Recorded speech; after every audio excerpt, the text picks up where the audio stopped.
Damos la bienvenida, pues, asambleísta. Buenas tardes, bienvenida a Los Titulares. Muy buenas tardes, gracias por la invitación, un gusto estar con ustedes. Empecemos del principio. ¿En qué momento usted vio que la hoja de ruta de RC5 ya no era la hoja que usted tenía que seguir? Quiero primero decir al pueblo ecuatoriano que el proyecto político como tal, Revolución Ciudadana, escrita en papel, es maravilloso. Y justamente por ese motivo es que yo lo apoyé 5 años. Lamento mucho que las autoridades seccionales, las autoridades locales del Partido Revolución Ciudadana, pues lamentablemente no ejercen lo que se predica, no ejercen lo que el proyecto político sostiene, así que por lo tanto me volví ya mucho tiempo una voz incómoda dentro del partido. He tenido incluso algunos impases, no solamente con la señora Luisa González, entre ellos el señor Cristian González, quien es director provincial de la provincia de Pichincha Revolución Ciudadana, con algunos concejales, entre ellos el concejal Héctor Cueva, y en vista de todas esas cosas, pues iba alimentando la información, iba alimentando los procesos internos para justamente tener fundamento de hecho y de derecho para mi salida. O sea, la ideología, principios, todo está muy bien en la Revolución Ciudadana, sino más bien es quienes la ponen en la práctica es con las que pues ya tuvimos unas discrepancias, entiendo yo. Hablo sobre el proyecto del buen vivir. A nombre personal, Yajaira Urresta siempre fundamenta sus acciones, sus gestiones para no un bien personal, sino para todo el Ecuador, y justamente por ese motivo es que voy a ser muy sincera, me enamoré, defendí a la Revolución Ciudadana, pero hay cosas como las que voy a topar en este instante que no me parecen y no me van a parecer nunca. ¿Cuáles Ejemplo, son? el presidente Daniel Noboa manda a la Asamblea Nacional un proyecto de económico urgente con el énfasis en seguridad. Perfecto. ¿Cuál es el rol? ¿Cuál es el papel de un asambleísta? Alimentar, fundamentar, hacer observaciones y mejorar la ley en caso que no lo esté. Por algo todos los asambleístas tenemos y deberíamos tener títulos universitarios para sustentar nuestro trabajo profesional. Ese fue mi trabajo realizado, y obviamente que iba a tener yo una discrepancia y una molestia directa con la señora Luisa González y con el expresidente Rafael Correa, cuando a pesar de que más del 70% de mis observaciones fueron asumidas por la Comisión del Económico Urgente, y luego me dan la orden de que a pesar de que se me haya resuelto el tema de absorber las observaciones, de proponer las observaciones, pues que íbamos a votar en contra.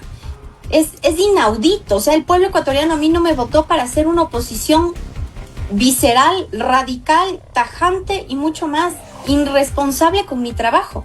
Así que obviamente que mi respuesta fue que no, que yo no iba a votar en contra de un proyecto de ley que favorece justamente el tema de la seguridad. Y antesala a esta entrevista, la señorita periodista nos daba el tema de los menores infractores de la ley que lamentablemente han sido sujetos entre ellos entre bandas. Pero también recordemos que la semana anterior detuvieron a un niño de 13 años con armamento y con granadas. Entonces, bajo la perspectiva del derecho internacional y de mi acción profesional, yo estuve a favor de que los menores sean juzgados como adultos en caso de cometer un delito superior como es el asesinato, el sicariato, y casi fui llevada al comité de ética interno del partido. Así que fueron muchas cosas por las cuales me motivaron a ser una asambleísta independiente, que ahora me siento demasiado orgullosa de tener la voz y el voto, refiriéndome a mi profesionalidad, refiriéndome a mi acción política, y más no ante la visceralidad de ningún antes de que José Luis vaya con las preguntas. Entonces, pero este distanciamiento, esta salida de RC5 nos acerca al partido de gobierno, al presidente ADN, ¿nos acerca eso o no necesariamente? No, mi salida de la RC5 responde primero a prácticas antiprofesionales. Okay. Segundo, responde a hechos políticos que yo no iba a ser parte, ni mucho menos iba a callar, como el caso del señor Santiago Díaz, que nos obligaron a callarnos Terrible siendo yo eso, defensora de derechos humanos, un tema de violación a una menor. Tercero, que tomé lectura de algunos chats que agradezco públicamente a la jueza Camacho, que ha tomado por fin las riendas del caso Ligados, y que ojalá estos chats salgan ya a la luz, en donde no solamente a mí se me agrede de manera despectiva en cuanto a mi fragilidad de discapacidad, sino que se hace algunas otras expresiones que la jueza tomará las riendas y obviamente ella los develará. Y también responde ante hechos que conciernen a la militancia. Y aquí quiero agradecer infinitamente a ustedes que también hicieron eco de que dentro de la Revolución Ciudadana hay militancia profesional, pero no son tomados en cuenta porque no son parte del núcleo cercano a la señora Luisa González, a la señora Pavón, al señor Muñoz, y quienes están dentro de los cargos de servicio público son sus mejores amigos. Recordemos a la señora esposa del señor Moposita, que duerme en horas de servicio. Recordemos al mismo señor Moposita, quien es el que le pone los camiones y las tarimas a la señora Pavón para que esté a las afueras de la Asamblea Nacional y nos esté descreditando. Recordemos ahora a los 5 funcionarios que facturan más de $4,000 al mes y están dentro de la Secretaría de Inteligencia y la Secretaría de Análisis del municipio. Y de análisis no hacen absolutamente nada y mucho menos de investigación. Así que son cosas que yo no estoy de acuerdo y que yo sí estoy totalmente firme en cuanto que los puestos de trabajo tienen que estar gente profesional y gente que responda ante el servicio del pueblo ecuatoriano. Ahora, asambleísta, al parecer esto de la práctica de la Revolución Ciudadana, cuando algún militante se desalinea o sale de la organización, no es muy bien visto. Porque le sacan los cueros al sol o le desconocen como amigo. Exactamente, y es una práctica que se ha visto en reiteradas ocasiones. Bien, una persona me decía en su momento que lamentablemente falleció. Bueno, fue asesinado. El señor Fernando Villavicencio, cuando yo ingresé a la Revolución Ciudadana y éramos compañeros en la Asamblea Nacional, la Revolución Ciudadana tenía la prohibición absoluta incluso de dirigirnos la palabra o el saludo con el señor Fernando Villavicencio. Yo en aquel entonces era presidenta del Comité de Ética y el señor Fernando Villavicencio tenía su oficina cerca a la mía. Y obviamente que lo cortés no quita lo valiente, siempre saludábamos, siempre éramos cortés al momento de encontrarnos. Y una vez me dijo, Yajaira, no asumas cosas que tú no estuviste ni presente ni estuviste dentro de ello. Quedemos como que fue una conversación en pasillo, le agradecí, hasta luego. Cuando iba pasando el tiempo, bien usted lo ha dicho, el salirse de la Revolución Ciudadana es prácticamente salirse de un cártel.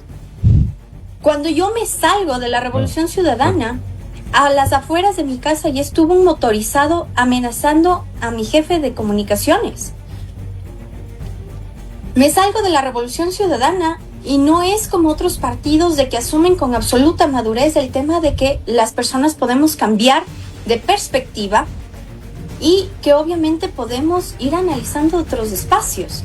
No, acá salirse eres traidor, te buscan la manera de aniquilarte, buscan la manera de matarte. Vuelvo y sostengo, la denuncia está colocada en fiscalía. Vino un motorizado a mi casa a dejar un mensaje realmente grotesco y amenazante en cuanto a la vida de mi familia, a mi jefe de comunicaciones, al cual lo abrazo infinitamente. Así que lo único que puedo decir es que salir de la Revolución Ciudadana primero es un acto de coherencia, un acto de inteligencia, de madurez, pero también un acto de valentía sumamente grande. Asambleísta, y esta pregunta le realizabas, y si usted me permite también, haciendo alusión a Santiago Díaz Asque, es porque la Revolución Ciudadana pasó de defenderlo a capa y espada, si se quiere, y ahora a tildarle de el peor enemigo, precisamente cuando él decidió ser un colaborador eficaz en este denominado caso Caja Chica. quizás la versión, sin querer topar el delito por el que está procesado Díaz, quizás la versión de Díaz pueda ser o tener algo de verdad, asambleísta, en cuanto a Caja Chica me refiero, ¿no? Sí, obviamente que el proceso inicial de la detención y entrega del señor Santiago Díaz es un caso, pero obviamente que cuando Fiscalía inicia no solamente el acto investigativo del caso denominado Caja Chica de manera nacional, es un caso que responde ante las investigaciones internacionales de otros países que vinculan lamentablemente a la Revolución Ciudadana, a sus líderes y a sus mecanismos económicos internos de campañas electorales y otros asuntos más. Así que cuando proceden a tomar las versiones del señor Santiago Díaz, no es descabellado porque el señor Santiago Díaz era el procurador nacional e internacional del Partido Revolución Ciudadana. El señor Santiago Díaz era como el tesorero general del partido y aparte parte del buró central del expresidente Rafael Correa. El señor Santiago Díaz nunca estuvo alejado de ninguna decisión fuera del alcance cercano al expresidente Rafael Correa. Me atrevo a decir incluso que muchas de las candidaturas a nivel, digamos que seccional y nacional en cuanto a las votaciones, ejercía el poder de decisión el señor Santiago Díaz. Así que también recordar a la audiencia y al pueblo ecuatoriano que el señor Santiago Díaz no solamente ha rendido versión verbal. Dentro de la cadena de custodia también se encuentran documentos, se encuentran números de cuentas, se encuentran material o disponibilidad de prueba física. Así que obviamente que lo que él ha entregado tiene peso, tiene el porqué, porque él respondía justamente a ese tipo de acciones y actividades dentro del partido, y me lamento mucho que ahora haya sido incluso tomado como alguien sin fundamento dentro del partido por el expresidente, pero ya lo hemos visto que el expresidente Rafael Correa en sus tweets, en un momento te reconoce cuando eres parte, y cuando decides salir, decides tomar tus riendas, decides ser crítico con tu propia vida y con lo que estás haciendo, eres manchado, eres ninguneado, eres prácticamente un nada para desvirtuar la calidad de la veracidad de los hechos que tú has vivido. Asambleísta, ahorita me llamó mucho la atención esta parte que usted dijo que salirse de la Revolución Ciudadana es como salirse de un cártel o algo así. De un gedeo. No, de un gedeo. ¿No teme por su vida o de su círculo cercano, tal vez? Realmente creo que el acto más valiente de las personas es decir la verdad. Y también el acto más valiente es no seguir estando en un círculo en el cual tus análisis, tu propia inteligencia te prohíbe el estarlo. Obviamente que yo amo demasiado la inteligencia humana y por ese motivo es que salí, porque todos los días, más que ser crítica con otras personas y con otros mecanismos, soy una autocrítica constante. Y si yo no salía, si yo no digo las cosas que pasan, vamos a seguir dando cabida a que el Partido Revolución Ciudadana se siga manteniendo como la primera fuerza política, como un partido en donde los más desamparados se sostienen y se amparan, y eso es mentira. Así que yo no concibo vivir una mentira. La verdad te da justicia y la justicia te brinda una libertad en conjunto. Y yo pienso en mi país que tenga miedo. Miedo me hubiese dado de seguir en Revolución Ciudadana. Miedo me hubiese dado el ser cómplice y el ser parte de los delitos que ahora están siendo investigados en Revolución Ciudadana. Miedo me hubiese dado el conocer todo lo que está ahora ocurriendo y no haber tomado una decisión como el salirme y darle ese ejemplo a mi pequeño bebé. Así que... ¿Y miedo a decir la verdad, decir todas las cosas? Nunca. Mi abuelo, que en paz descanse, siempre dijo, si vas a morir, muere con la frente en alto y diciendo la verdad. Porque el momento en que lo haces, no solamente trasciende tu nombre, trasciende tu historia y tus hijos. Así que yo no tengo miedo a decir la verdad en su momento Declaré en contra de María Paula Romo cuando quiso comprar mi silencio cuando me mutilaron mi ojo. Esta vez no iba a ser la excepción. Esta vez no le iba a dar el chance a la señora Luisa González, quien, oh sorpresa, el día lunes que la jueza Camacho dice que va a abrir el caso Ligados y va a continuar con las investigaciones, la señora se fuga del país. El que nada debe, nada teme. Así que la que tiene miedo es ella, la que tiene miedo es el expresidente Rafael Correa, el que tiene miedo es el alcalde Muñoz, es la señora Pavón. Yo, Yajaira Urresta, no.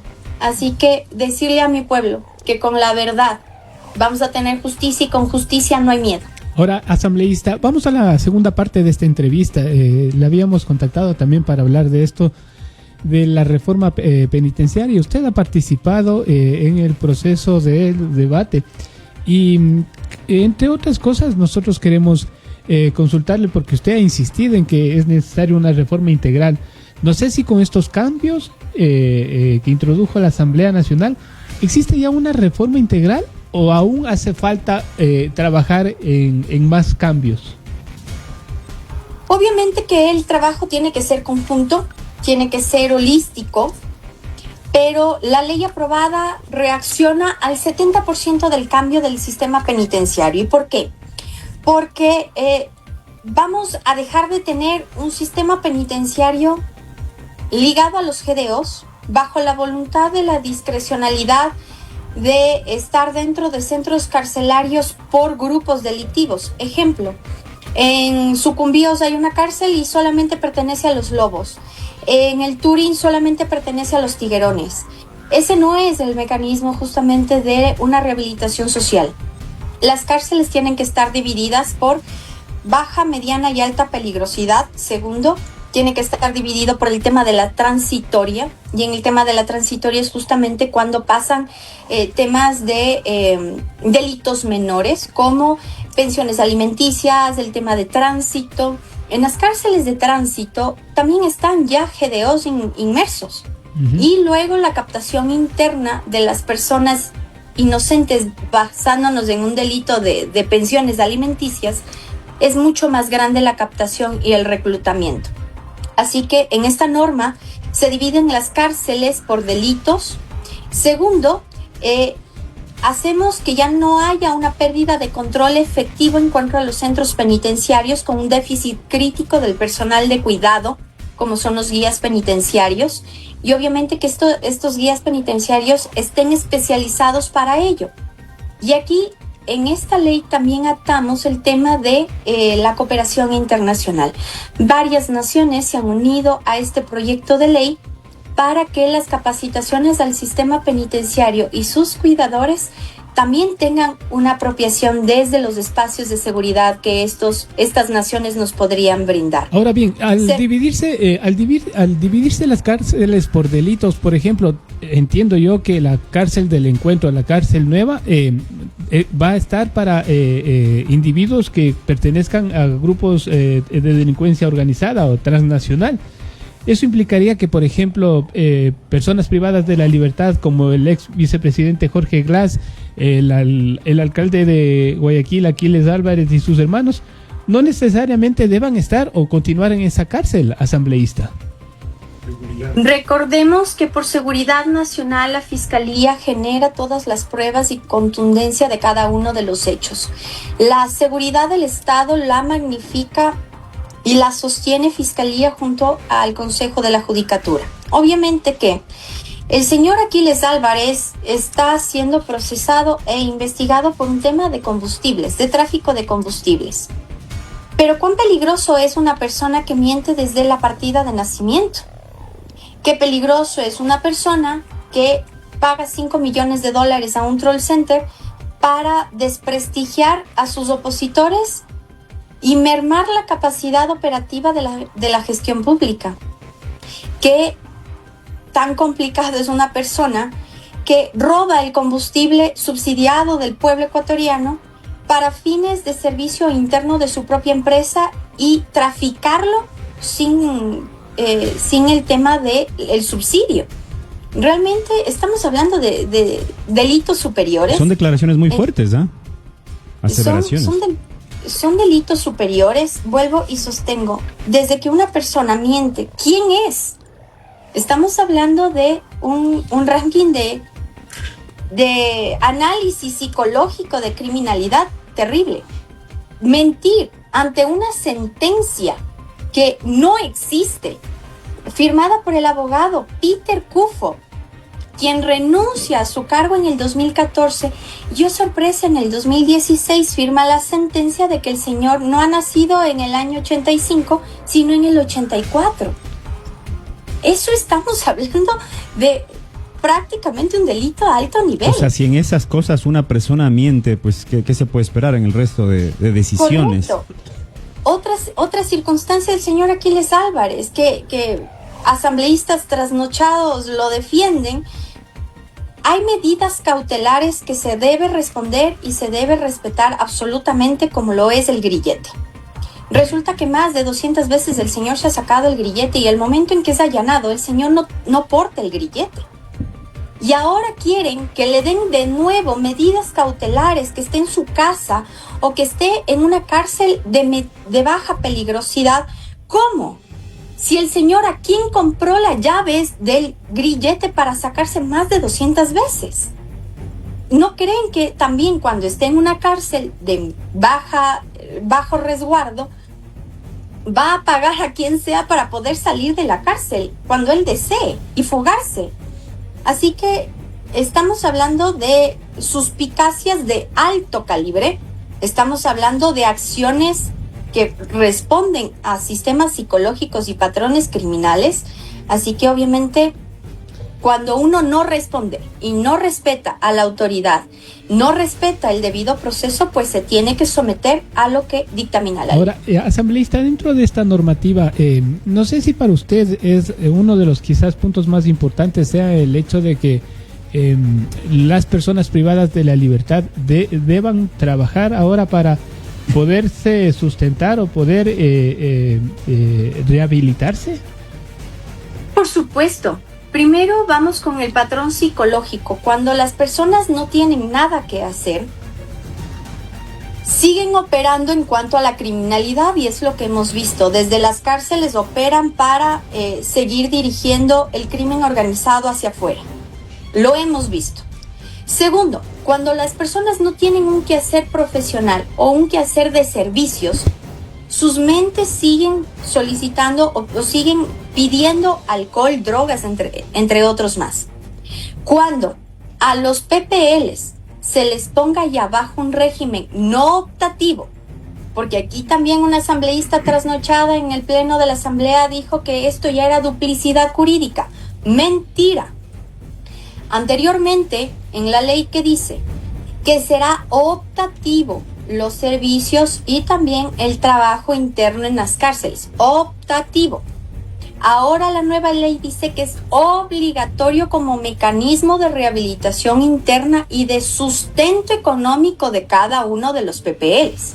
Entonces, apenas vas ingresando, según la peligrosidad de tus delitos, vas a hacer algunas cosas. Ejemplo, una persona que es de alto nivel de peligrosidad, no le vamos a dar herramientas como para hacer manufacturas o para hacer trabajos en madera, porque cualquier cosa que esté en sus manos va a ser un arma. Así que obviamente quien esté en alta peligrosidad tendrá que ir a temas de agricultura, temas de ganadería, limpieza de playas, entre otras cosas más, que no sea ni un peligro para él ni un peligro para la sociedad. Ahora, hablando de esto de alta, mediana y baja peligrosidad, ¿eso también no cree usted, asambleísta, que deja una puerta abierta para actos de corrupción, tomando en cuenta de que en el SNAI se ha denunciado varias veces de que existen actos de corrupción con complicidad de guías penitenciarios? No sé si la normativa establece también en este aspecto sanciones duras para quienes se dejan influenciar por este tipo de delitos, asambleísta.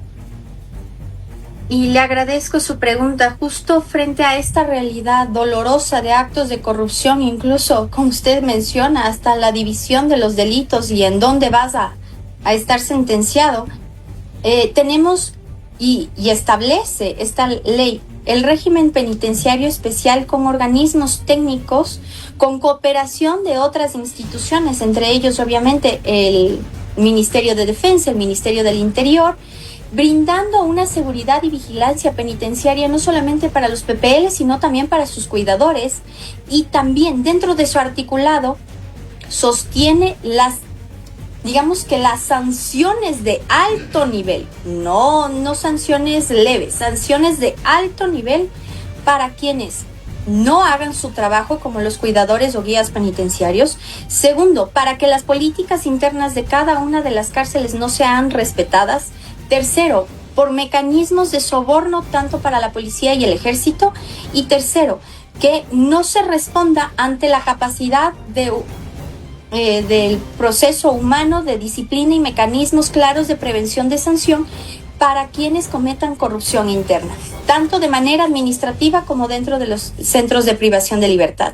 Así que es muy rigurosa esta ley, por eso es que tuvimos tanta oposición por parte de la bancada Revolución Ciudadana. Realmente no entiendo por qué no quieren que se regule y se ponga la casa en orden en cuanto a las cárceles.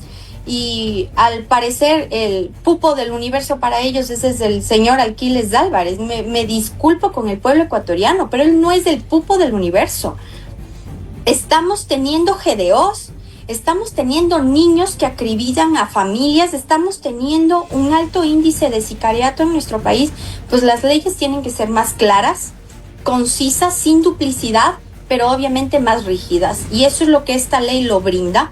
Y sostiene que el trabajo penitenciario será un mecanismo de rehabilitación y obviamente de norma interna para que los PPL se puedan hasta sustentar, porque el pago que realiza el Ejecutivo para la manutención de cada uno de los PPL es altísima.